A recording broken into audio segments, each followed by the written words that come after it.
आमची लूट बंद करा, बंद करा, बंद करा, आमची लूट बंद करा. विद्यार्थ्यांच्या पैशावर प्रॉपर्टी उभा करणाऱ्या मोठेगावकरचं करायचं काय? खाली डोकं वर पाय. बंद करा, बंद करा. विद्यार्थ्यांची लूट बंद करा.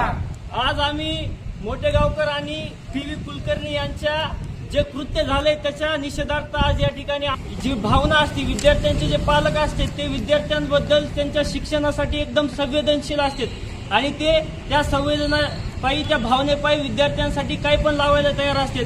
विद्यार्थ्यांकडून 60,000-70,000 हजार रुपये फीस घेऊन विद्यार्थ्यांच्या शिक्षणाशी खेळण्याचं काम या मोठेगावकरने केलंय आणि त्या मोठेगावकरचा निषेध करण्यासाठी आज आम्ही या ठिकाणी आलोय आणि ह्या नकली नोटा घेऊन आम्ही त्यांचा निषेध करतोय.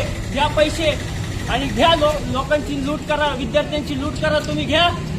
आज आम्ही या ठिकाणी हे पैसे आणि मोठेगावकरचा आणि कुलकर्णीचा फोटो या ठिकाणी जाळून त्यांचा निषेध व्यक्त करणारे.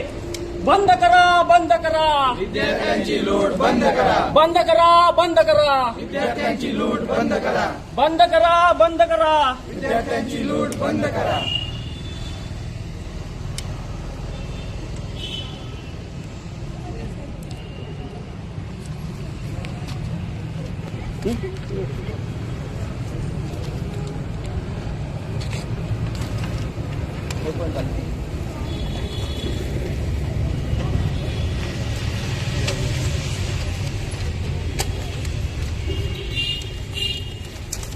उदाहरणं हे फक्त प्रतिमात्मक त्यांच्याबद्दलचं त्यांनी जे आपलं समाजामध्ये कुकृत्य निर्माण केले त्याच्याबद्दल निषेध करण्याचं हे साधन होतं.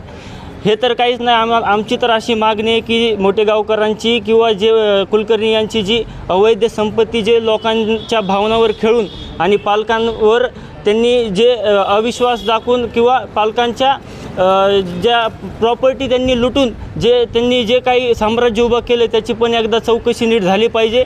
त्यांची जी प्रॉपर्टी आहे ती सर्व लिलाव करून लोकांमध्ये वाटली गेली पाहिजे. आणि दुसरी गोष्ट म्हणजे NTA जे झालेला जे घोटाळा आहे त्यांची सखोल चौकशी झाली पाहिजे. यामध्ये भारत सरकार, महाराष्ट्र सरकार याचा संगनमत असल्याशिवाय हे शक्य नाही, हे आज सगळ्यांना माहिती आहे. त्याच्यामुळं जे भारताचे जे शिक्षण मंत्री आहेत आणि इवन महाराष्ट्राचे दादा भुसे असतील, चंद्रकांत पाटील असतील, यांची देखील याच्यामध्ये तेवढाच सहभाग आहे. यांनी देखील जर त्यांना शिक्षणाबद्दल काही प्रेम असेल, विद्यार्थ्यांबद्दल काही प्रेम असेल आणि पालकांच्या भावनेबद्दल काही प्रेम असेल, त्यांनी राजीनामा दिला पाहिजे, ही आमची मागणी आहे.